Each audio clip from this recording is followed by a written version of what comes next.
کس قدر اولاد کیسی ہو جاتی ہے. ہم لوگ اچھے لوگ نہیں ہیں. ہم لوگوں نے ماں باپ کو پہچانا نہیں ہے. اگر ہم ماں باپ کو پہچانتے تو آج مسلمانوں کے ممالک میں اولڈ ہاؤس نہیں ہوتے. بوڑھے ماں باپ وہاں پر اپنے اولادوں کو دیکھنے کے لیے ترستے نہیں. آج بوڑھے ماں باپ ترستے, شادیاں کروا دیتے کہ اولاد الگ ہو جائے, مگر یہ شادی کے بعد بیوی بچوں کی محبت میں اتنی گم ہو جاتی ہے کہ اس کو ماں باپ کی قدر و منزلت نہیں دیتی.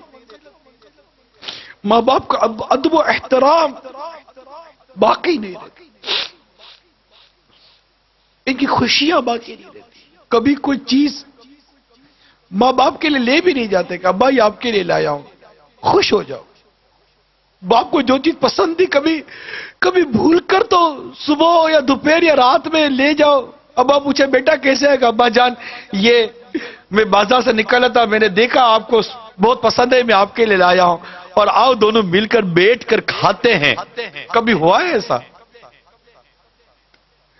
باپ جب نکلتا تھا تو آپ کی پسند کا پھل لاتا تھا کہ میرے بیٹے کو آم پسند ہے, نہیں میرے بیٹے کو کیلا پسند نہیں, میرے بیٹے کو سیب پسند ہے.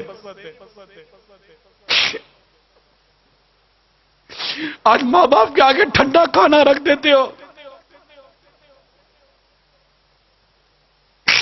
اور ماں باپ اس دن کو یاد کرو جب بیٹا کہتا تھا امی آج کڑھائی کھانے کا جی چاہ رہا ہے. ماں کی طبیعت ٹھیک ہو یا نہ ہو تم کڑھائی پکا کر کھلاتی تھی. ہوٹل تھی, وہ ماں کو باورچی نہیں تھی. نہیں امی یہ پسند نہیں ہے, میں نے آج انڈا کھانا ہے, اس کے لیے یہ انڈا بنایا ہے, میرے لیے وہ انڈا بنا کر دو. تمہیں دو قسم کے انڈے بنا کر تمہاری ماں کھلاتی تھی. آج تو گھر کا سامان لاتے ہو تو بیوی بچوں کے لیے چھپا کر لاتے ہو کہ ماں باپ دیکھ نہ لے, کہ ماں باپ یہ سامان دیکھیں گے تو کہیں گے بیٹا کہاں سے لائے ہو.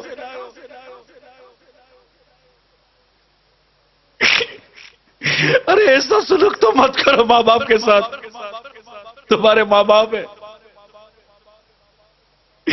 ان سے محبت کرنا سیکھو, ان سے پیار کرنا سیکھو. تمہاری ایک چیخ کی پکار سن کر ماں باپ کا دل دہل جاتا تھا, دوڑتے ہوئے بھاگتے تھے. آج بوڑھی ماں بستر سے گر کر الٹی پڑی ہوئی ہے, تم کو اٹھانے کی فرصت نہیں ہے.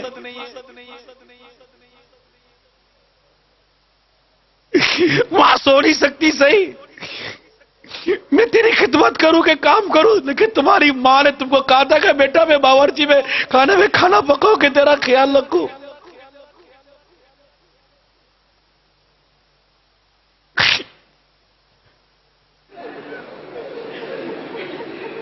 تمہاری خوشیوں پر اپنی خوشیوں کو قربان کیا ماں باپ نے, تم ان کو خوشی دینے کے لیے اپنا وقت قربان نہیں کر سکتے.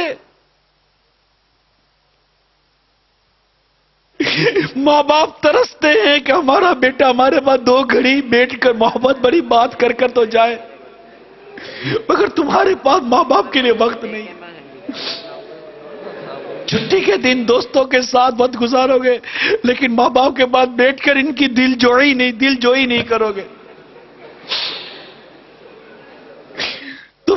تم جب 5 یا 6 سال کے تھے, پاؤں میں درد ہوتا تھا تو چیختے تھے ماں پاؤں میں درد ہوتا ہے, ماں پوری رات بیٹھ کر تمہارا پاؤں دباتی تھی.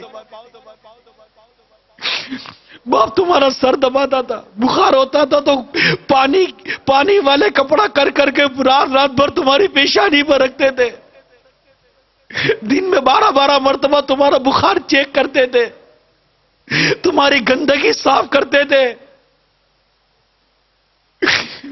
آج اس ماں باپ کو ڈاکٹر کے پاس لے جانا, تمہارے پاس ڈاکٹر پہ لے جانے کی فرصت نہیں ہے.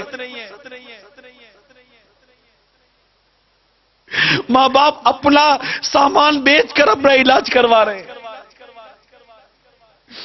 تم 2 پیسے ماں باپ کی بارگاہ میں پھینک کر سمجھتے ہو تم ان کا حق ادا کر رہے ہو. یہ درست نہیں, یہ ہمارا انداز درست نہیں. ہم غلط کر رہے ہیں, ہم اپنے ماں باپ کے ساتھ غلط کر رہے ہیں.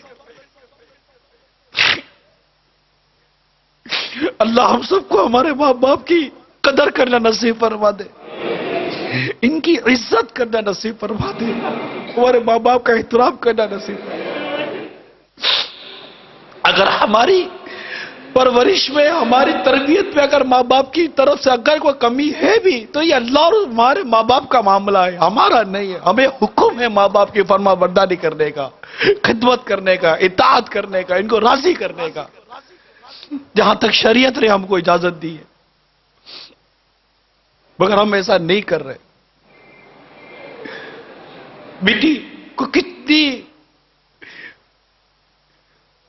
تمناؤں سے ماں بڑی کرتی ہے، یہ بڑی ہوگی تو ہمارے ہاتھ بٹائے گی، میرا ہاتھ بٹائے گی، بیٹی ہاتھ بٹائے گی۔ بیٹی کو آئینے کے سامنے کھڑے ہو کر میک اپ کرنے سے، تیار ہونے سے، سونے سے فرصت نہیں ہے۔ ماں چل نہیں سکتی، لیکن بیٹی ہے کہ اس کے دل میں ماں کے لیے رحم پیدا نہیں ہوتا۔